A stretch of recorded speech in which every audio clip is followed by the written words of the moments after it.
Hey guys, it's Juan for JuanSource.com, and today I'm going to be doing a video article on really about middle on Contra.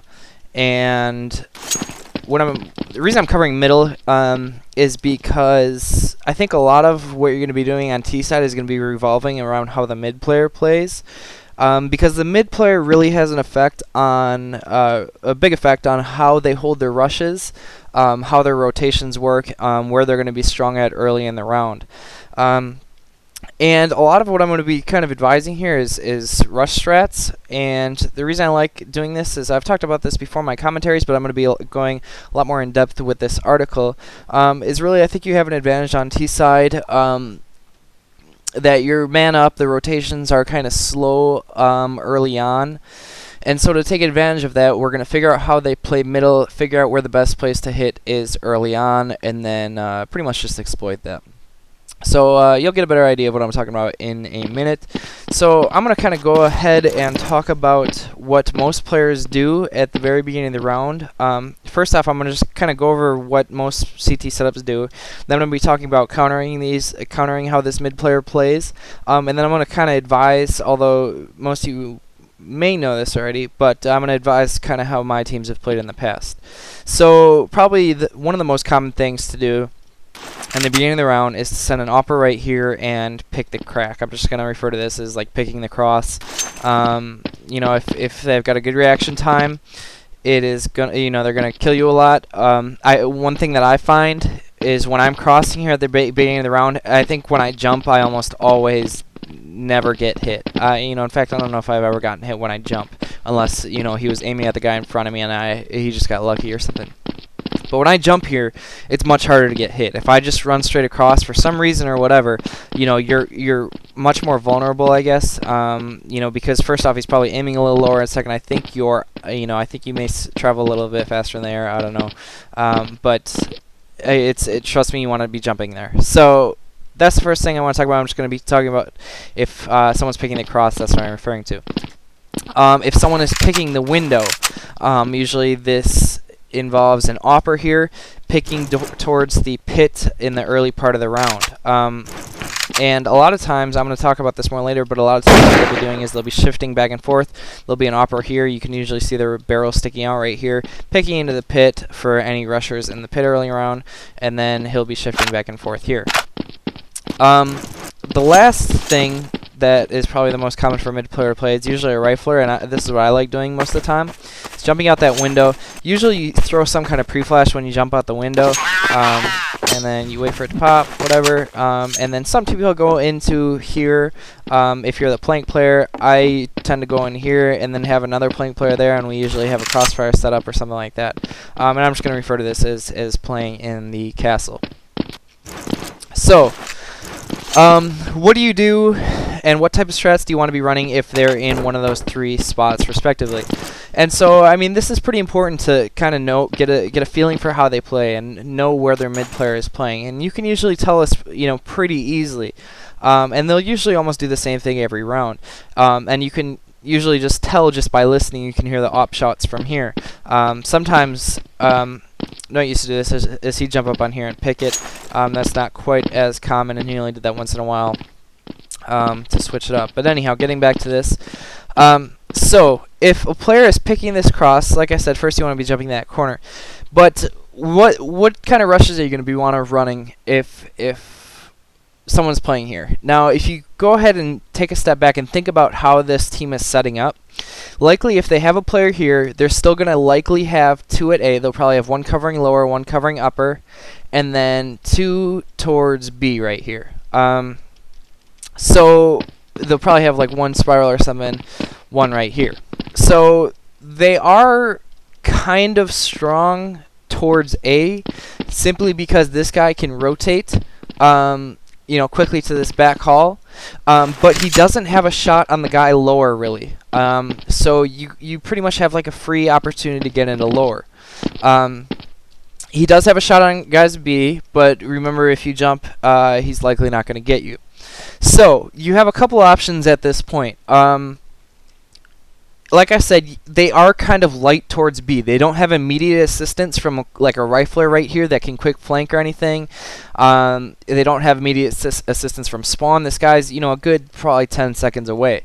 So if you see this guy is doing this every round and there's only 2 other guys at B, you want to pretty much take advantage of every B rush spawn that you have. And usually, since he's not playing the window, he's playing that spot, what I like doing is I'll jump across right here, land on this thing, toss a flash, and drop. And I usually have my front 2 guys do that. First 2 will go plank, next 2 go spiral, then we get a good pinch on the guys in the site. And one of the plank guys can also drop and clear through here. One thing you might want to do is send one through middle just to kind of hold this guy off. If you know he's here, you can throw a flash. That way he can't just kind of jump right in this middle here and just, you know, start picking people in the pit. He has to be back here if you have someone in the middle. So that's probably the most basic option. Most obvious option is just avoid that guy, get into the site. You'll have probably a 4-on-2 or maybe even a 5-on-2 in the site. You should be able to take it pretty easily. It's pretty difficult to hold. Now, I mentioned that the first 2 go plank. The reason that you do that is to avoid the nades from the box. Okay, most good teams will pre-nade, pre-flash in there. You can kind of avoid pre-flashes by going. This is the kind of route that I took. Is I would flash off this wall. I'd turn this way, and then you know I'd come right through here. But I always sent the last 2 guys through the box because that way they wouldn't get pre-naded. The first 2 go through plank. That way one can flank spiral. Also, I usually sent one guy down here clearing this, and then dropped in and would flank spiral while the other guys came into the site together. And that usually worked pretty well. But that's not always the case. There's only 2 guys going towards B. And you don't always have B spawn rushes. So, you know, you don't want to really rush B if you don't have spawns for it. So the other option you have here that would be good if the AWPer or if the mid player is playing that position is just to take a fast lower. Okay, remember he's usually concerned about the B cross. So what I used to like to do here a lot is, especially if I had a spawn like this, is I would just run straight up. Usually, I mean, I felt really confident that he wasn't going to peek me here. And even so, you still have some cover from the box in this tree here. Is I just straight rush it with my AK and maybe have one guy right behind me. And I just run straight through here, and I take a really fast line, and a lot of times I'll get here, and guys will be like, just start running in here, and they'll have flashes on, and I get free kills, or they'll just be setting up, and I can hear them. You know, a lot of times they're completely caught off guard. Even if there is an AWPer, you know, this isn't as good of an option if there is an AWPer at lower, but even if there is an AWPer, this is a good spot to strafe out and get a good headshot on him. It's not an easy shot for him if you come along this left side. Come along this left side and then strafe out. Okay, it is an easy shot for him if you stay along this right side. Okay, because you're just like a sitting duck at this angle right here. He's going to be posted on that angle. Okay, but if you come right here and then strafe out, okay, that's much quicker reaction time he needs to do that. So stay along this left side here when you're doing this, and doing it with another AK is really deadly because, like I said, they're going to be caught off guard. You're going to take such a fast route there that they're not going to be ready for it. You know, nobody does that. Is you just come out here, strafe right, and then see, you know, you get a really good headshot over the box on. It's a much harder shot for him than it is for you. Okay, you're gonna win this battle a lot, even with an AK versus an AWP. So that's a really good option if they're not aggressively picking down their window or not aggressively picking down their middle. Okay, if they're playing this angle and you know it's pretty predictable, that's a really good option. Send 2 guys there, maybe 3 to upper. You know that's great. The other thing you can do here, you could also send 2 lower, and this is another option. Is you want to nade that guy, okay? And again, you want to do this when they're very predictable, okay? And you don't have to worry about that window. And a lot of times people fall into that trap of being very predictable. So you send 2 lower, maybe 1 upper, and then the other 2 guys, they can run up right here and just pre-nade that corner. Well, I suck at nading, but you know, just practice that a couple times. Get that into that spot. I suck again. But you can get it in here, and if that doesn't kill him, at the very least, it's gonna force him back, and he's not gonna be able to hear you drop in the pit. Okay, and you're gonna get such a quick split on these guys in the site that they're not gonna know what to do. Okay, so you're gonna have 5 guys all up in their face here. You know, within 20 seconds of the round, and you know the rotates are going to be fast enough. You're going to just overwhelm these guys right here, especially if they go lower, or if you know they're sitting on this ledge, or, you know, whatever they do. Even if they go lower here, you have a quick flash to, you know, flash whatever offers there, and that's an easy kill. So, like I said, those are the three options: either nading and hitting a quicksand, rushing lower, or if you have the beast spawn, rush towards here. Okay. But let's say that that he doesn't play this spot. Okay. Let's say he plays the window. A lot of people do this also. A lot of times, what window players will do here is they'll pick the pit, okay, and then they'll switch off picking back and forth here. Now, if they're picking the pit, it's pretty obvious, and I hope you guys should realize this is obvious, that you don't want to be rushing this. These flashes, to some extent, get them, but you know, it's so easy for them to just block a flash. You know, just strafe off to the right, strafe off to the left, whatever. It's so easy for them to block a flash, and you know, even if you do find some kind of perfect flash that you think works all the time, it's not, because like I said, they're just gonna block them, or something's gonna go wrong, or you're not gonna get on the fly, or whatever. You know, you don't want to be rushing against that. Okay, so if there's a guy posted up in the window, you know, this isn't. First of all, you can hardly see him. It's dark in there, okay, and you're not going to be able to get in here in time before he kills you, okay? Most of the time, they're going to get at least 1, maybe 2 kills on you. You know, even riflers can mow you down in that position. So, you know, you want to relax on the beat rushes at that point, okay?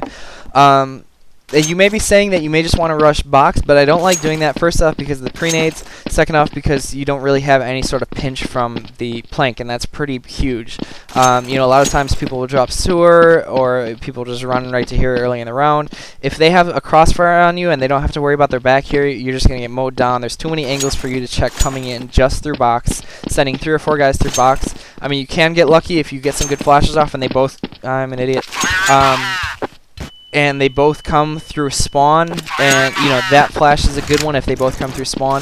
But chances are, you know, against a good team, that won't happen. They're not always going to both come through spawn. They'll have good pre-nades set up and ready for you. And not to mention that window guy is on a really quick flank. Okay, so you know, if their teammates call rush, he can just drop flash and drop and be there in a heartbeat. So that's obviously not a good time that you want to be rushing B. If they're a consistent window player, you want to be avoiding that. Okay, but again, that opens up the option here at A. First, most obvious option would be a straight upper rush. I mean, you only have 2 guys on this side of the map. This guy is a very far rotate. It's not like he's right here and he can just drop into the pit or whatever, or drop sewer. You know, it's even further than this, and a lot of times, you know, the spotting isn't as good anyhow. So the most obvious option is just straight upper rush. And you know, I do that a lot when I have the spawns, and you know, there's nothing wrong with it. What I like to do here is have the first guy keep his gun out the entire time and just clear these corners. Then another guy, I have usually everybody rush along this lower part. Oh wait, I take that back. I do have, when I do an all upper rush, I have any upper we have go up right here and just post up. All riflers underneath. First guy keeps his gun out, clears these quick corners, just keeps his gun out the entire time. You know, strafes here, and then just kind of drops back. And then the other guy, any rifler right behind him, he's the one that's doing the flashing. Usually what I do is I do 1 flash right there, and I throw 1 flash off the wall, and we just run out with the flash and just keep our eyes to the right, so we don't get blinded, and likely they'll be turning around if we're coming out when that flash pops up. And so that, you know, that's a really good strat to run if they're playing in the window like that, especially on eco. I love doing just straight upper rushes on eco, because 90% of the time you're going to get a plant, because all it takes is, you know, you drop and you are in the bomb site and you already have cover to plant the bomb. And, you know, a lot of times people don't even play up here. They'll play on the back hall, they'll play double lower or something like that, or maybe they only play 1 and A in the beginning of the round. And so, you know, that's a great eco strat to run, and a great regular round strat to run. But there's other things you can be doing to take advantage of this window player. like I said, what he's going to be doing is he's going to... A lot of times your barrel sticks out if you're playing like an angle like this.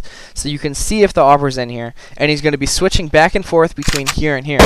Okay, so what you can do is slightly switch it up and kind of run a slower strat. And that window guy is very, very easily pickable. Okay, so what you do... Excuse me. Is you just grab your opera, send him right here, and I'm not exactly sure the angle's right here. Yeah, I mean, that's probably it. It's just at the beginning of the round, send your opera up through here, just post up and be very patient. And I can guarantee you that guy is going to be checking back and forth and going to be wanting to find someone to kill. And, you know, that's usually a pretty easy kill. Have an opera post up, you know, just have him wait. If you see his barrel, just wait 30 seconds. I guarantee that guy will peek eventually.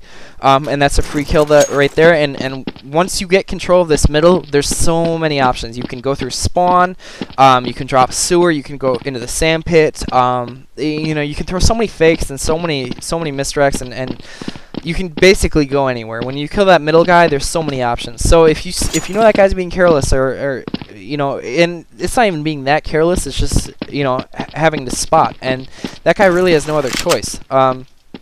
He has to spot that. That's his job on holding middle. You know, he can't just let everybody walk up through this middle. He needs to see what's going on. So I mean, even if he has an op, all you need to do is just, you know, very small portion of you will be showing. Just peek out, double scope, whatever, easy kill right there. Okay, so you need to be taking advantage of that if there's an opper actively playing the window. And like I said, once you get to that point, it is you know, it's pretty golden. So the other spot that is pretty common, like I said, is this aggressive spot. And this is what I like to play. This is usually played with a rifle, and usually he'll be shifting back and forth depending on the calls. He'll be, you know, picking this bridge. He will be picking right here, and you know, he's going to be very aggressive. Okay, and so in my experience playing this spot, the most difficult teams to play this against were the teams that just were quiet. They walked up middle. Usually what they would do, and this would get me pretty worried, is they'd just like toss a smoke right up here. Okay, and that pretty much, and they toss a couple smokes actually, and sometimes they would smoke like right here. Okay, and the teams that did this, they just did it to isolate themselves, to make sure that there was no operas just you know, picking on the window. But even if there are, maybe you could have an opera posted up on it. But the most difficult way to defend this was against teams that would just walk up and slow clear this. Okay, now this isn't a very flashable spot. You see that the angles just don't work all that well for your benefit, and you can't really flash all that well from here. This guy, as soon as he sees flashes coming, he's gonna quickly turn into a corner, and then I mean, you may be able to smoke juke him or whatever, but I never really had all that much problems with this. So as soon as I saw flash, I'd cover, and then I would immediately be expecting for someone to come out, and so I'd usually pre-fire, and I'd get the kill a lot. So like I said, the best way to defend this is just walk up, you know, onto here, and just keep walking the entire way, and just slow clear this while having smokes or an opera cover you. And what I do is have my teammates come from over here and just pinch right here, and maybe have another opera right here. And you know, this guy really has nowhere to go. And again, once you get that kill, this is why I did this article on middle, is because once you get this kill, you can basically do anything, and it makes it so much more difficult for the other team. Because what the other team has to do is they basically have to turtle the sites, because they can come from CT spawn, they can come from sewer, they can come from sandpit. So they basically, this guy has to play like backhaul or something, or they have to push, or you know, they have to push upper, and these guys at B probably are gonna have to go into the spiral or push the box room or something. They're basically gonna, as soon as the middle guy dies, they're basically gonna have to make a desperation move. So when you can kill this middle guy, again, just slow it down, figure out where you want to go, and then you know, hit that area, or throw a fake or split. Again, there's so much you can do when you kill this middle guy. So really, I've explained the 3 common spots that are played from middle and how to counter them. Okay, now I'm going to kind of explain on the CT side. Now, I've talked about this before, but I'd like to cover it one more time, is how I like to best approach covering middle. Okay, because like I said, it's so important, and it's not always easy. And if you use the ways I just discussed to counter them, you know, you're basically really gonna have really good T sides. So the way I like to run this is, instead of just having one guy middle in the beginning of the round, is have two. Okay, I always thought that this was the best way to cover middle from playing aggressive here, because your spotting and rotations and ability to get entries is better than any other spot, I think. And you only need a rifle to play, you don't necessarily have to have an op. So I really liked playing there a lot, but what I would like doing in addition to that is, for extra support, because again, if I die there, you know, middle's open, is I used to have an opper right here, and we'd have a count on B every single round, okay? And if there was a B rush, whatever, we had 3 guys immediately there. We had this guy on a rotate to sewer, and so we would have 4 guys there relatively quickly. You know, 3 there immediately. This guy would be there relatively quickly. So that kind of negates the fact that B is light early in the round, because we have that third player there. So the way I talked about beating the guy watching the cross there, it's kind of negated if you have 2 guys here. You have 1 guy at the castle over there and 1 guy right here. The other thing that this helps stop if you play that type of setup early on is that it also kind of stops the lower rush, because when this guy gets in here right away, he'll be able to hear the lower rush. If there's you know, if he doesn't beat them here, which if he does, he can get some easy headshots here. But if he doesn't, he can still hear him, okay? And this guy is not on a very long rotate. He can either, you know, peek this middle and quick check if there's not any rushing middle, which may be a free kill right there, but he can also rotate sand right here. First off, this isn't a spot that most players check right away. You know, they don't check pet. A lot of times they're a lot more concerned about the site or the backhaul. So if you're here with an op, you can also pick guys coming out right here. So, you know, even though that you are light at A, technically you only have 1 guy there, and a lot of times, by the way, the 1 guy, he would usually be an opper, but wasn't absolutely necessary. If it was an opper, he usually would be playing his backhaul, spotting both right here. If he was a rifle, usually he would be kind of spotting into this upper, flashing and delaying, maybe even pushing lower. I don't know, I guess there's a lot of options that you can do there, but like getting back to this, even though you're technically light at A, you're still on a very quick rotate. This guy can quick flank, okay? This guy can rotate quickly through the sewer if he has a rifle. Well, if he's playing here, he'll likely have an op, but he can still rotate through the sewer, rotate through the sand, rotate backhaul. So even though you're playing light A, you're not really, because you're on quick rotates. So I like this setup early in the round because you have good spotting, good quick rotations, and you're not really playing light anywhere, okay? So if you think about the 3 ways I kind of countered these types of setups with, you kind of avoid them with this setup, okay? Because you have both people in the middle. You have, like I said, very good spotting, which is pretty much key to holding in the rushes. And really later in the round, it becomes a lot more basic. It becomes a lot more standard. You know, as soon as you get a good feel of where they are, if they don't cross B quick, you get your man set up in the middle. He'll be able to spot into the lower, and then this guy can rotate off, and you just go into a standard setup later in the round. But like I said, I mean, Contra's a map that depends heavily on defending the rush and, you know, how well you're able to rush on T side. And I hope that these kind of counters to how people play middle will really help your T sides. And like I said, I mean, that's really the suggested way I like to play CT side. If I didn't make it clear, it was 2 towards B, 2 in middle, and 1 in A. And, you know, I can't really see a whole lot of downfalls with that, other than possibly just straight upper rushes without being able to hear it from the middle guys. You know, that's probably that could be an issue and a way to exploit that type of CT setup. You know, if that's the case, you just need to adapt. You need to... If that's the case, you need to figure out when their upper spawns are and change your setup based on their spawns. And you know, and that's basic stuff. And I hope you guys are really picking up on those types of things. And you know, again, you don't want to be predictable. And when I was talking about these setups, it's against people who are predictable, and players fall into that trap easily. Don't allow yourself to be predictable. You know, I was talking about, I think this is the best way to hold this setup. Now, it's not something you want to do every single round, though. Some ways I would change this up is I'd stay in here, okay? And so, you know, we would still play 2 middle, but I would rifle in here and the upper would pick right there, and we can still do a lot of the similar sorts of stuff. It's not as good for spotting, and it's not as good for getting entries, and it's not as good for rotating, but you know, it's still good. If they're countering you, you know, if they're splitting on you from here and from here, like I said, if they're doing the way you counter a guy playing aggressive middle, you know, you need to be switching up and switch it up only the rounds that they have spawns that they do it on. You know, it's like that type of thing that you want to be going for. So that's gonna be it. Again, post questions, comments, whatever, and we'll see you guys next time.